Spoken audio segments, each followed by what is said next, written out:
Martin County's Heritage Station. Opinions expressed are those of the program host and guest and not WSTU. WSTU does not endorse any products mentioned. Any reproduction or retransmission of this broadcast is strictly prohibited without written consent of WSTU. The Treasure Coast longest-running local talk radio show is on the air. The Treasure Coast Forum. Get interested, get educated, get involved, and give us a call with your opinions at 220-9788. And here's your host of the Treasure Coast Forum. Hello, happy Thursday. My name is Nono, and it is good to be back in the station. Yeah. How are y'all doing? And I'm here, of course, with Frank Mezzapel. Yes. Yes. Yeah. So, I did not know I was going to be here today until Mr. Frank texted me, and I was like, sure, why not? Yeah. So what's the chatter? What's going on around? Okay, well, we want to know more about you. Oh, more about me. Okay. And what give us the was it the 411 on what's going on up there? I got you. All right. I took Radio 1 and I got, a taste of what it means to be an actual journalist for a radio station. Well, it's an entire news station, but I worked on the radio aspect of it. And the last story that I worked on, which was like my big final project, was about the retention rates of police officers and employees in a sheriff's office in Gainesville. Oh, okay. Since, like for official journalists, some of them are assigned to a beat, which is like so it could be like the local school board or the city commission or things like that. So my beat obviously was law enforcement because I want to go into law later, right? Okay, cool. So I've met all these type of people. I've interviewed the chief of police. I interviewed one of the lieutenant of personnel services at the Gainesville Police Department. So many other people as well that contributed into that story. And the most interesting thing that I found was that it's been a trend since 2020 that officers will go into, well, this is specific to Gainesville. I don't know about anywhere else, but I know this is like an overarching issue where officers will go into, like, they'll apply and they'll train and things like that. And once they reach about 20 years, they'll leave to go either into like a different job, like a private sector, or they will, how do I say this? They'll transfer to a different station. So maybe like Tampa, Jacksonville, Orlando, somewhere where it's less stress and they're not dealing with the low retention rates and things like that. Because it's not that many officers on the force, to be honest. And I just thought that was so interesting because when I was interviewing the lieutenant and one of the recruiters at the time, they were like, this is like a detriment to the office and things like that, because training is like so much, like you're investing so much into an officer, and it's so much training before they can even get on the field. And when I talked to one of the city commissioners, she was mayor pro tem, which I still have no idea what that means because they have like different titles. I have to Google it, but I'm guessing that if the mayor is not available for the official duties, then the mayor pro tem would stand in for the mayor. Okay. Right. Yeah. So, but she was like, that's how I know she's like, she really knows, because she was saying how earlier in the semester, there was this whole entire argument where obviously Gainesville is like mainly UF and things like that. And then maybe some surrounding communities. But some of the people were trying to push to pass an alcohol like ordinance to where you would not be allowed to drink in public.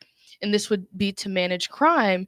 And she had the chief of police step in, and he was talking about how the police department already can't manage the crime that is happening already, and how people, if you were to call 911, so they're understaffed.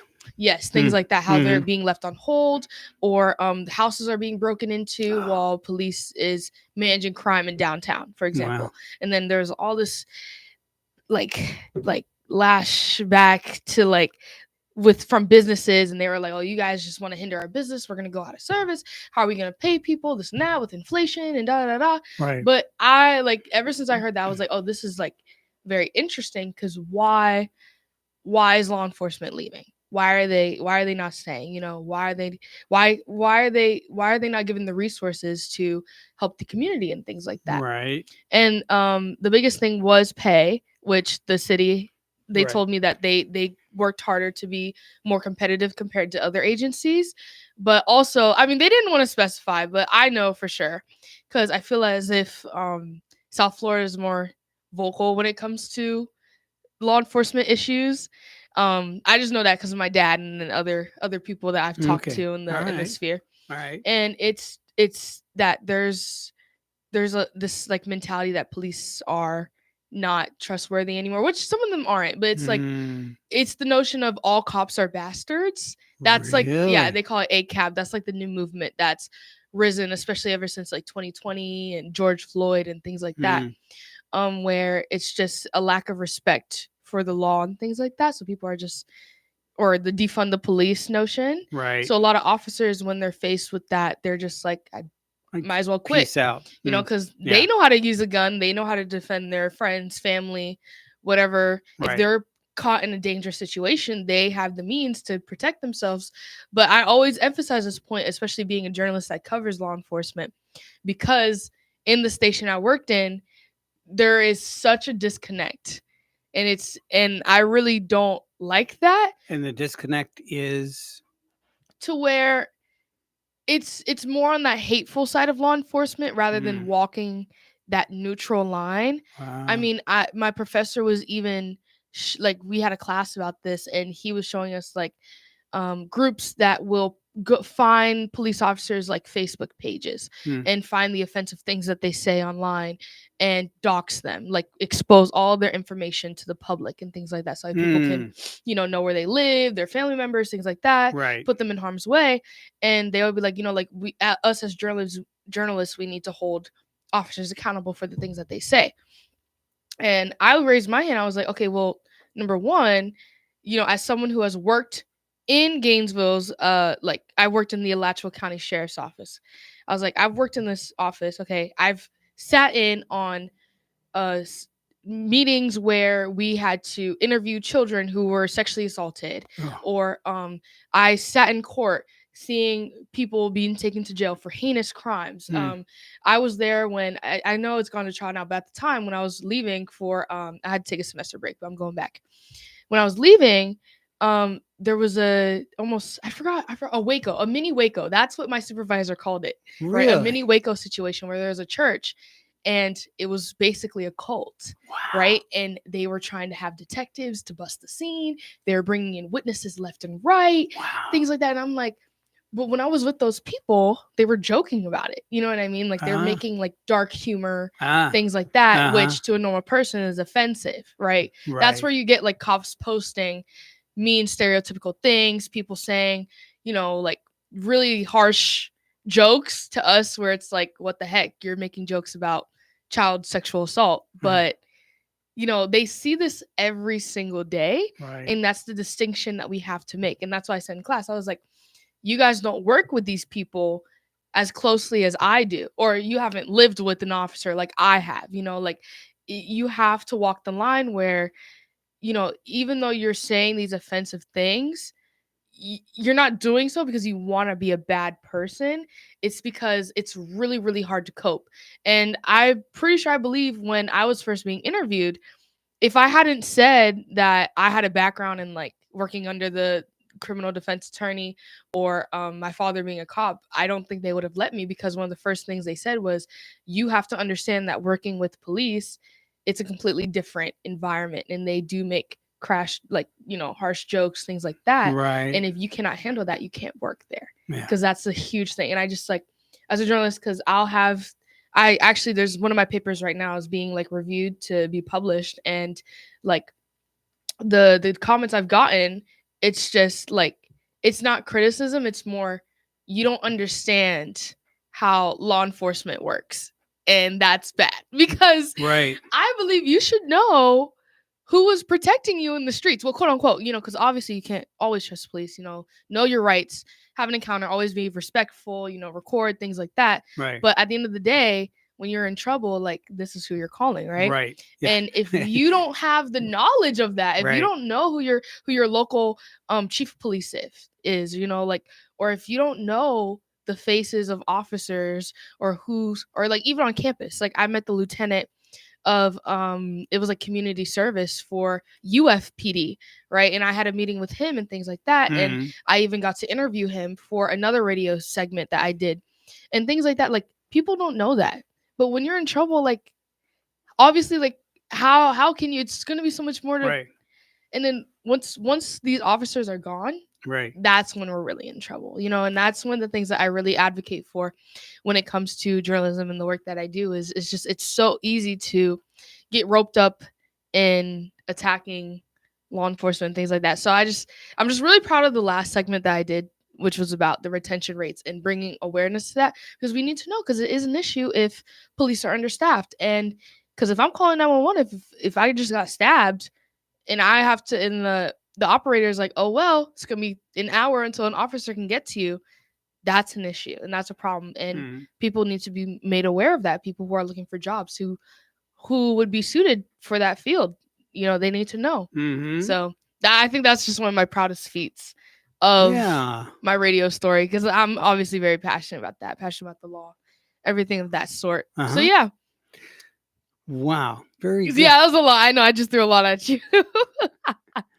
Well, yeah. So you're absolutely right that, for people to criticize law enforcement, it's like Monday morning quarterbacking. Senator John Kennedy, I was looking while you were talking, I was looking for his, there's a soundbite and of him saying the next time you are in trouble, after you defunded the police, call a crackhead. Oh, I've seen that clip.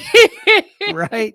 And that is, it's just perfect. Right. Because, when even the bad guys, when they're in trouble, they'll dial 911, and so, and the police try to be agnostic. They show up and all they want to do is help the situation, whatever it is, and protect and serve. And that is a very, very noble job. And it's a hard job because, and why they don't have the retention, I think, is they probably don't feel like they're getting adequately paid. Yeah. Payment is a form of showing respect for your employees. And so they feeling as though they're being disrespected, then they get the verbal abuse, which adds more disrespect. So I think you can't own it to just one thing, but I think it's many issues. I only just pushed on the salary because that's what they told me on record, right? Yes. But obviously that's a big deal. I mean, because at the end of the day, when you go home, you want to be able to comfortably go about your daily activities as a civilian when you're not on the job, right? And not worry about where your meals are coming from, and are you going to have a roof over your head? Is your family going to be taken care of in case something happens to you? So there's a lot of things that a police officer has to think about other than just the job at hand. Of course. Yeah. And one of my professors, and this man was like, he's just absolutely insane because he worked for AP News and all these huge just like newspaper organizations, things like that. And he's been under like FBI investigations.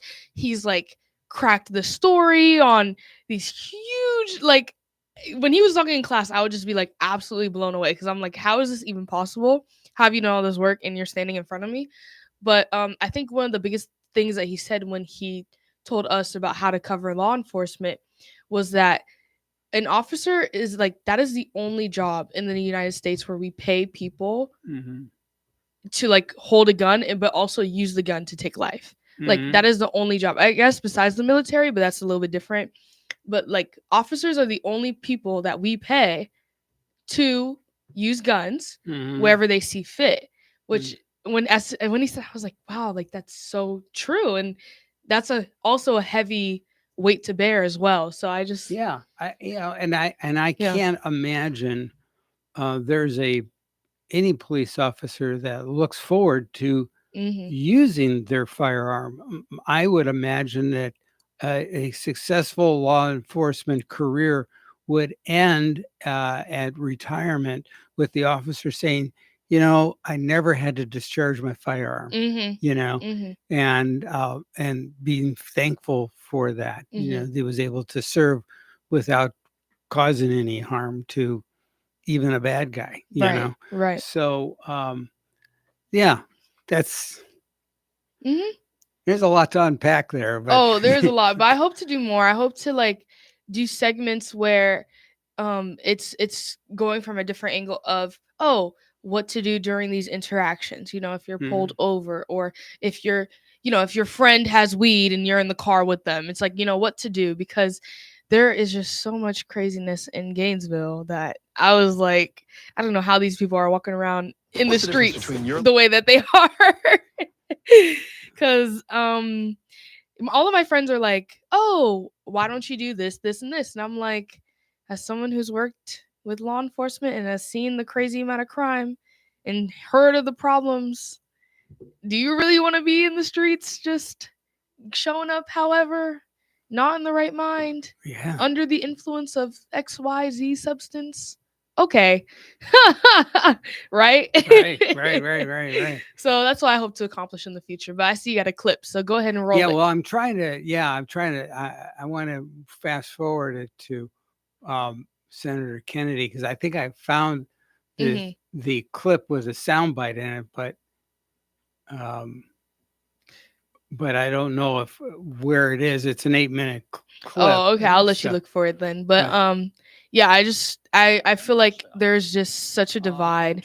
And you got it? Oh no, you're listening for it. There's such a divide where it's just so easy to be like, oh, okay, well, this officer did this, or they're under investigations for this, or this and that. And it's I'm not gonna lie, it's an easy story for a journalist to just, get out there, get published, get on air. Right. So easy. But it's a little bit different when you approach it from the aspect of, how to be educated, how to know your rights when faced with maybe an officer who doesn't know, or he could have thought like, the way you did this is illegal, when really not necessarily. Or, they might violate your laws or however such, Right. So their interpretation of the law might not really be in keeping with the spirit of the law. Or it's not up to date. Or the that intent too. of the law. Yeah. Right. Because laws are always changing as well. So that's just one thing that I hope to do more, and I hope to have under my record, especially when I want to go to law school and work in the criminal justice field, because that's all that it is. And this is everyday people's lives, and they need to know. So did you find it? Well, I think it might be here, but I'm not too sure. We can listen to a bit of it, and I might be able to. I don't think most or even many Americans are racist. I don't think most Americans even think that much about race. I think they think about character. I don't think that most cops, or even many cops, are racist. In fact, many of our police departments are majority minority. I think they do the best they can. The horrible incident that happened north of Minneapolis, I think it was yesterday. But yeah, so I didn't get that. But still very good words, Yep, of course. Yeah. Of course. Yeah.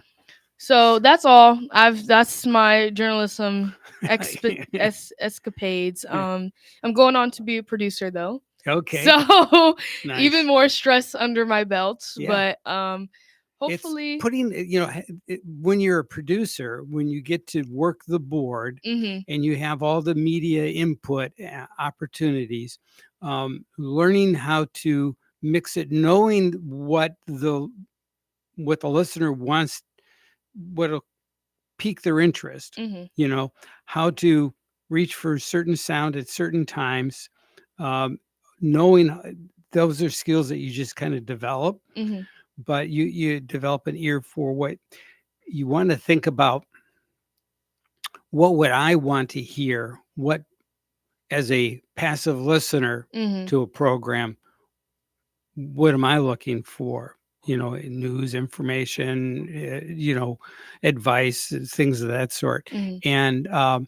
And you want to mix it with some lighthearted stuff if you can, because if you're serious and somber all the time, you fall off the.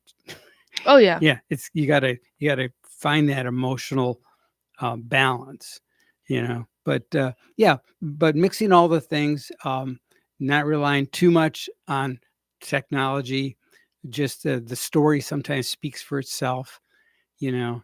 I think that's a plus with radio too, is that you have the people speaking for themselves Yes. as well. And that was something that, okay, so my mom has been getting on me. She's like, "Oh, why don't you do TV, this and that, and people can see your Yeah, yeah. face?" And I'm Right. like, Right. Because I mean, you'd be great for TV as well. Yeah. "Thank you." But My but you heart can get is you can get started in radio, and somebody will discover you and put you on.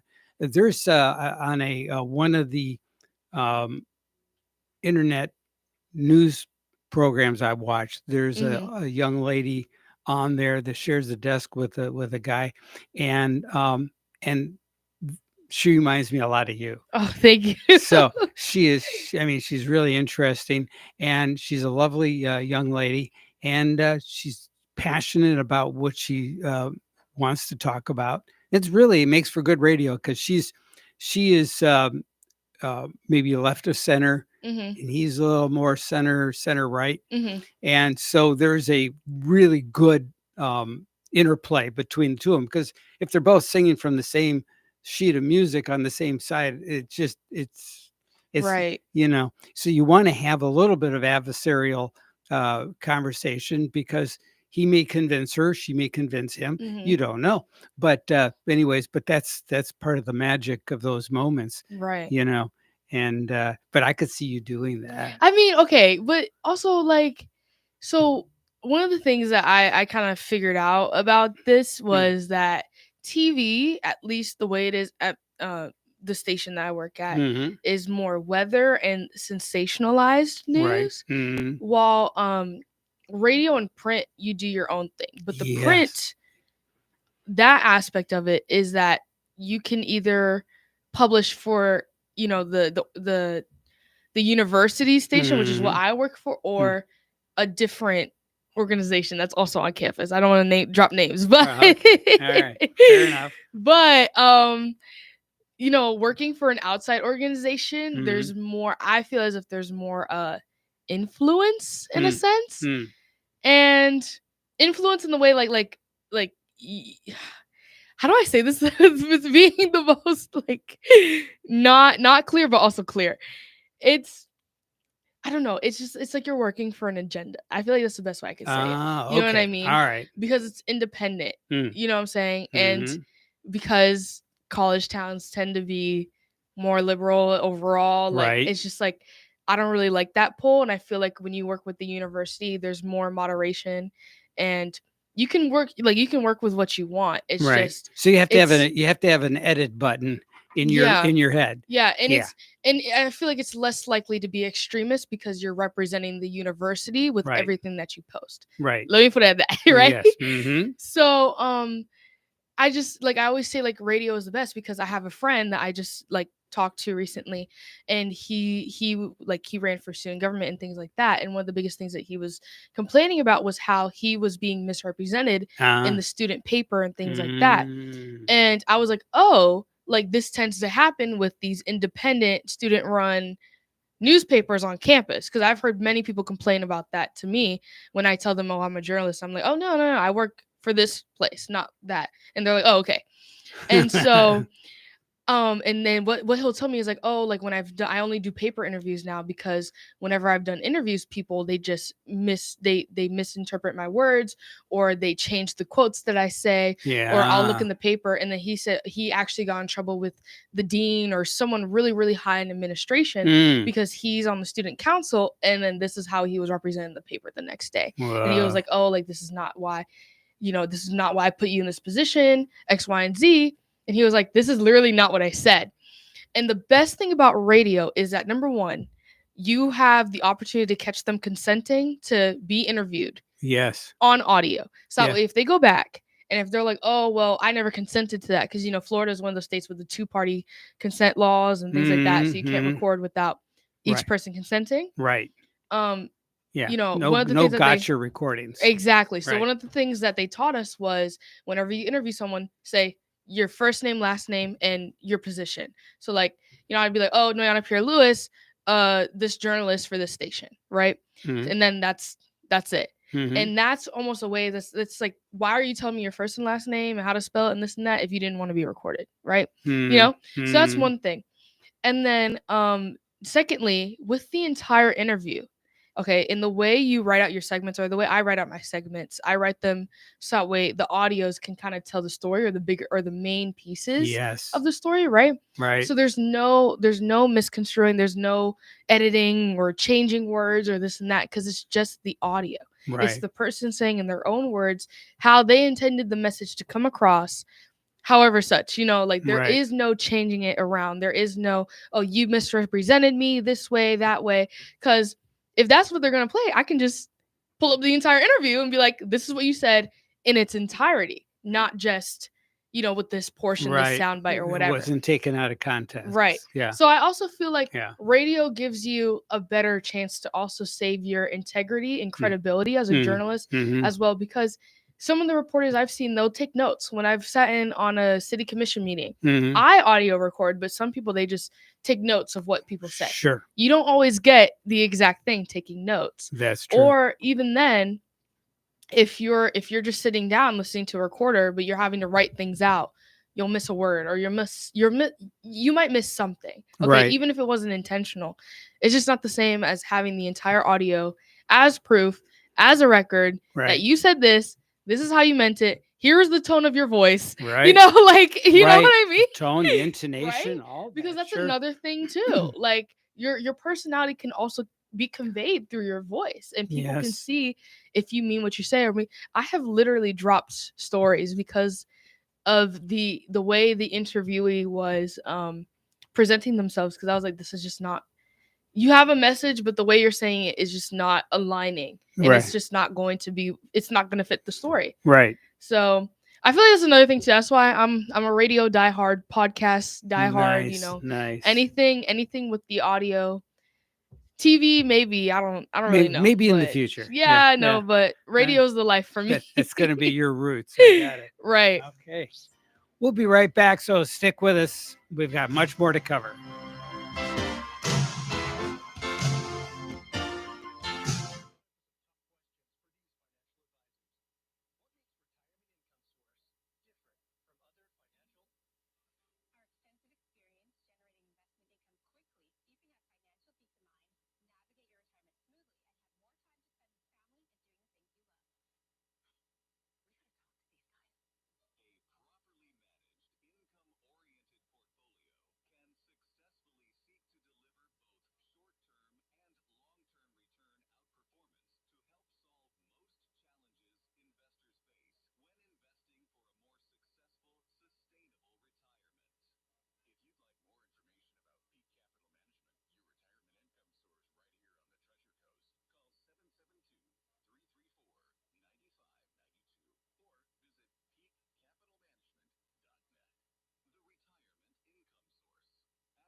If you're having trouble sleeping, ask your doctor about Bidenica, the sleep aid made from 100% Joe Biden press conference. The best way to get something done, if it holds near and dear to you that you like to be able to, anyway.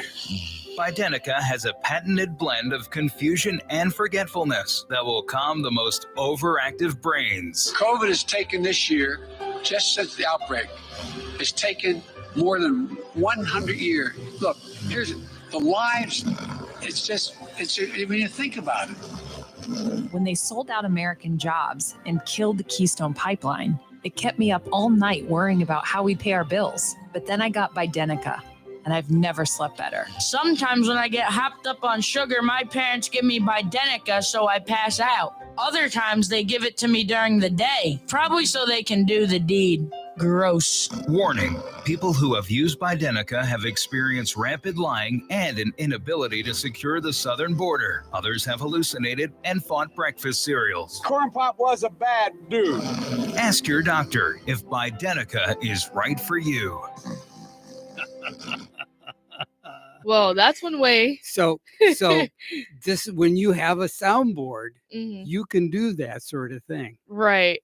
Yeah, we've had to do something called Nat Sounds. Okay. Which I've done where I'll play so at UF one of the story I covered was the gator lighting ceremony. It's like they light up one of the gators on campus to bring in like the Christmas spirit, and they sell like hot chocolate and cookies and stuff like that, and then the president of the university does a countdown. Yeah. So I got an audio of the president counting down, and I did that.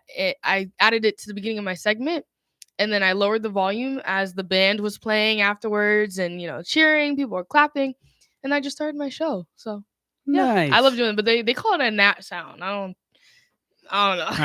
I don't know what the term, all the different terminology, but right. Yeah, but I remember back in the 70s, putting together commercials and just doing. So I used to see, back in the day, you would actually send out cassette tapes for auditions to radio stations. Really? So you would create, a segment, maybe a few minutes, but I spent like 6 hours on the board just crafting together all the different sounds, because I had to, the sounds that I was looking for were on reel to reel. No, they're actually on an LP. LP, what is that?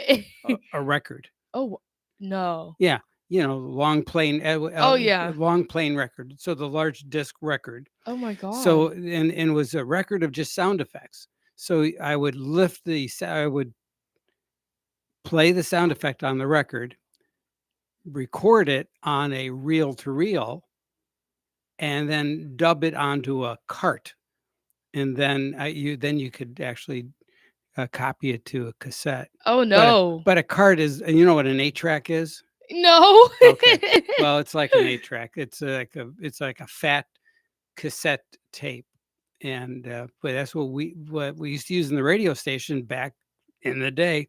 There was a cart rack, and you'd have like all your 30-second commercials or 60-second commercials or news bits that were pre-recorded. And then you would stack them in your rack. And then when it's time to play them, you just punch the button and that would play. And they would it was on a loop. So it would just reset. So you didn't have to fuss with it, which is pretty neat. Oh, I couldn't imagine doing all that. So what you had, the technology you have at your disposal is just, light years beyond what I had to do. Oh goodness, I don't even think I even struggle. So if you want sound effects, you just go to Google. Right. You just download the sound effects, and right. then you just dub them onto your, a computer or right. I don't know. What I do at the station is I'll like have like a video or something, and then I'll just turn up the it's like connected to the soundboard is connected to the computer, right? And there's like one of the knob thingies, and you could just slide it up for the volume, and then I'll just mute it afterwards, right? And that's it. Yeah. Nice. A little too easy, huh? Nice. All right. So enough about me. What you got? All right. So, well, let's talk about some of the things going on in the world. And Besides Israel and Palestine, please. Yeah. Right? Yeah. Oh my goodness. Okay, Rudy Giuliani is declared bankruptcy. Isn't he like a big lawyer? He's a lawyer. He was the mayor of New York, and then Right. he was a lawyer, and he was sued because he had to do with the Trump election. And Rudy Giuliani made some comments, I believe, about the people in Georgia that were what he felt were responsible for mishandling of the votes. Mm-hmm. And he got sued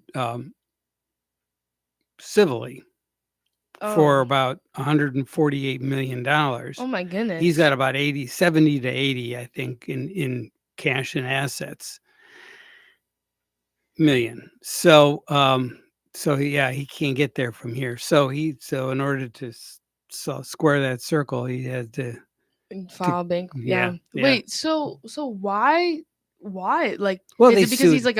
like a He government well, public he figure? sued them because he was representing Trump, and he firmly believed, he stated a position that he believed to be true. Right. And so anyways, But should you be sued over that though? apparently, yeah. Well, so I guess they're trying to send a message, but I guess you're not allowed to speak your mind even in a free country. I guess you can kind of connect that to everything that's going around with X too. Have you guys talked about X at all, or Twitter now turned into X? No, do tell. Well, I don't know much about it, but I know like X was one of those platforms like as it was like transitioning.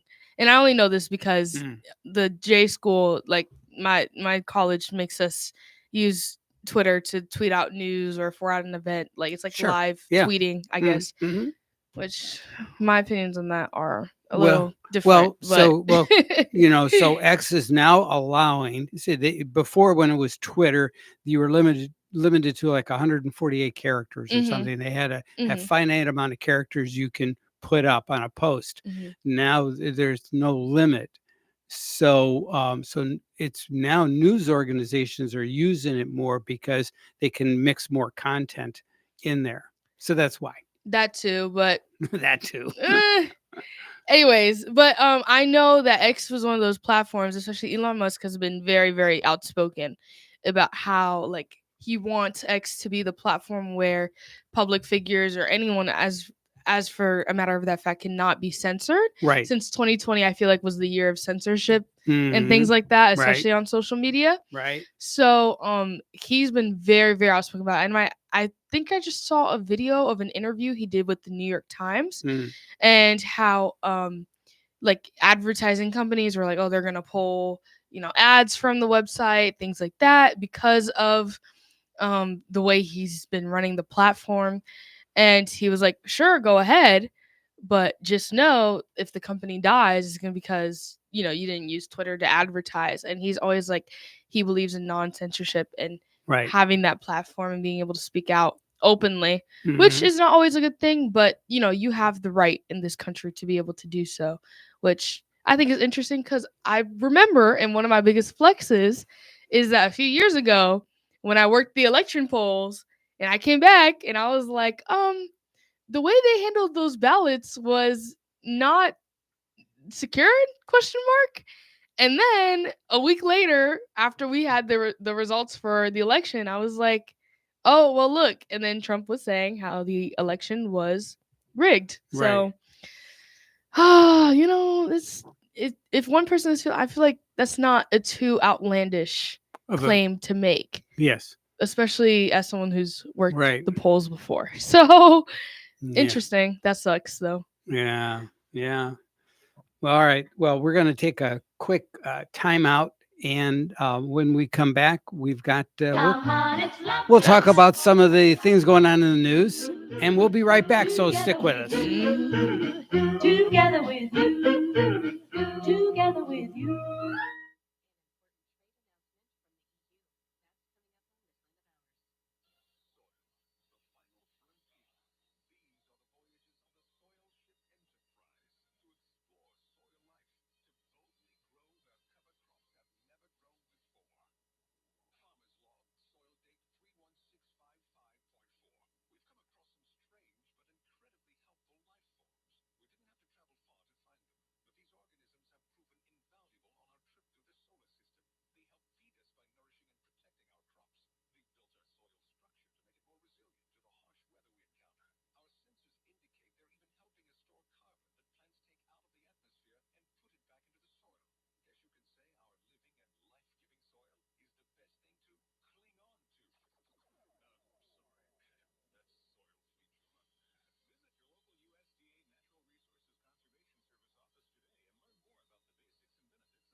New Year's following Christmas. So yeah.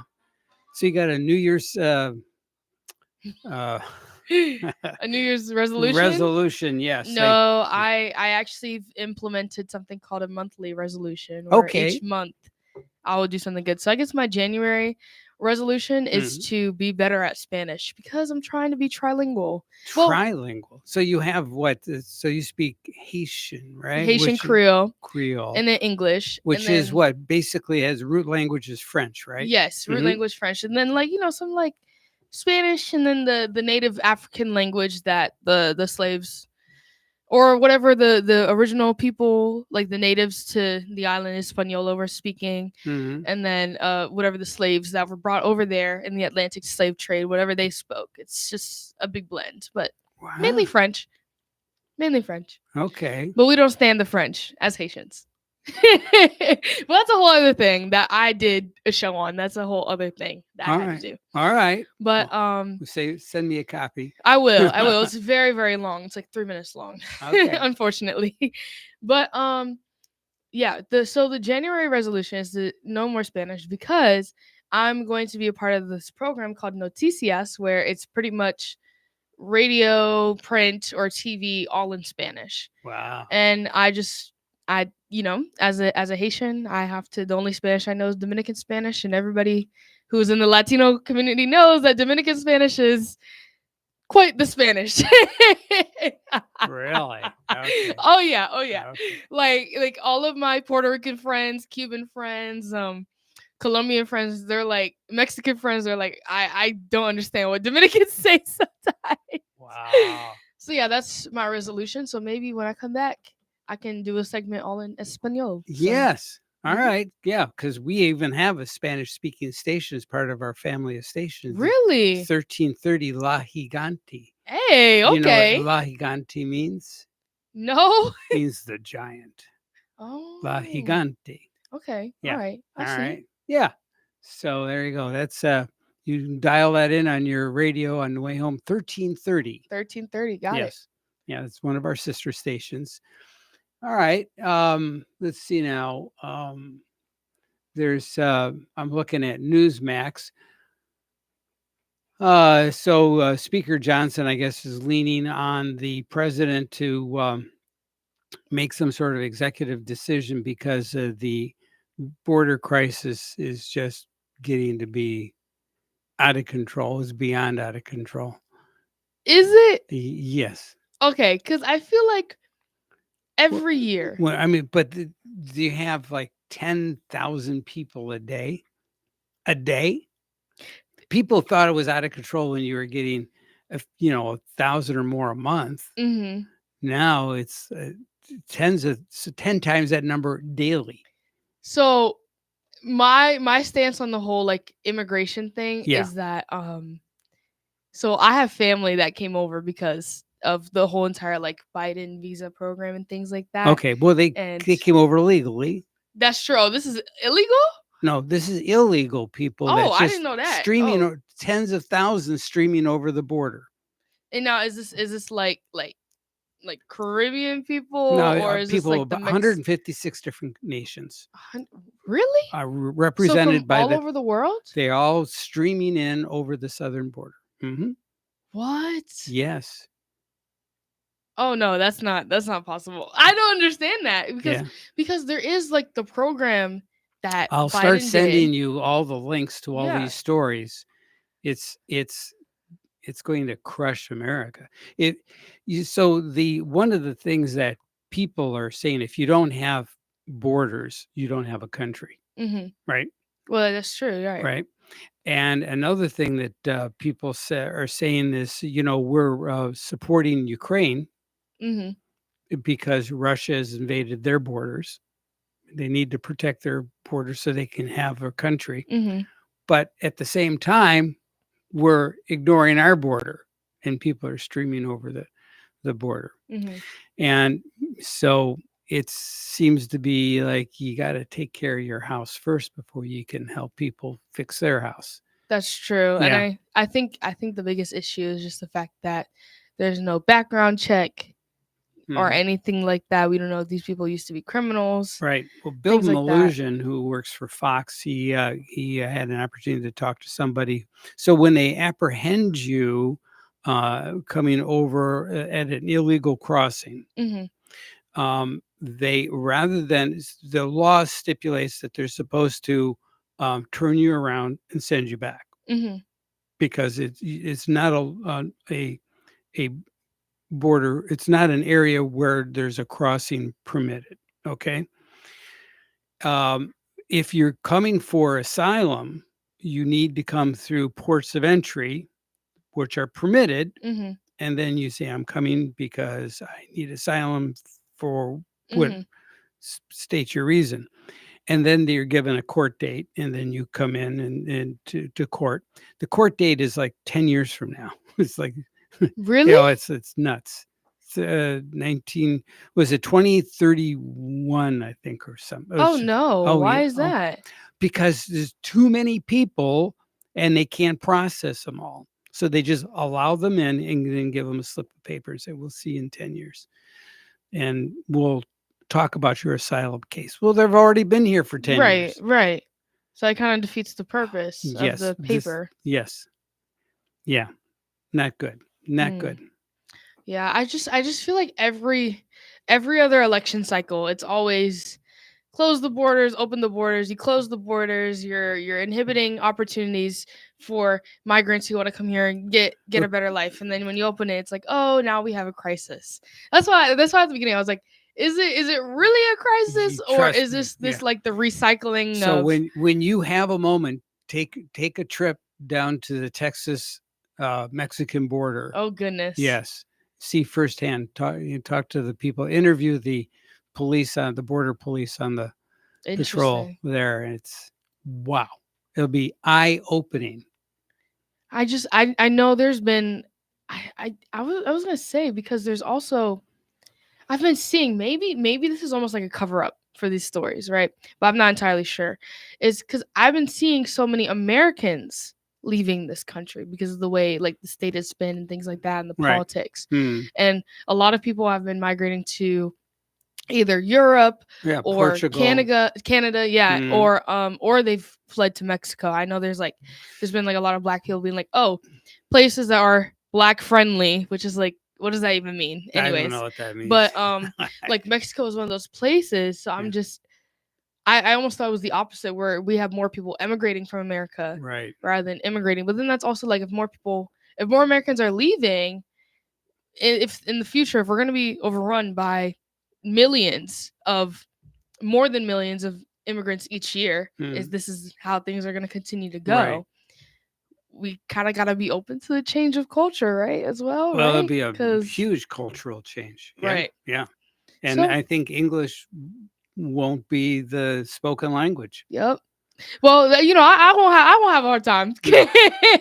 So, I mean, for me, so I don't have any problem with all the different countries, all the different languages. But if I was born in an English-speaking country 70 years ago, and it's okay, been working okay for me. If the country decides there's going to be a language shift, I'm going to go to Italy. At least I know that language. Right. Yeah.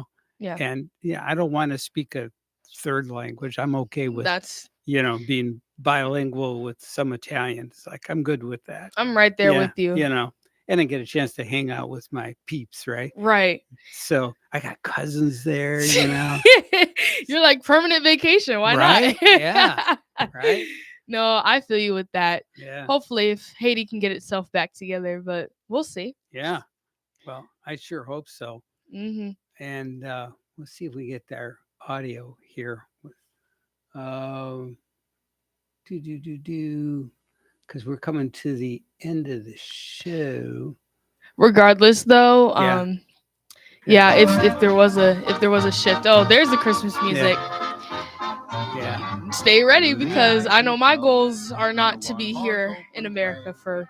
Once I have my career and everything, I'd like to venture out into the world. So that's why we got to learn languages out here.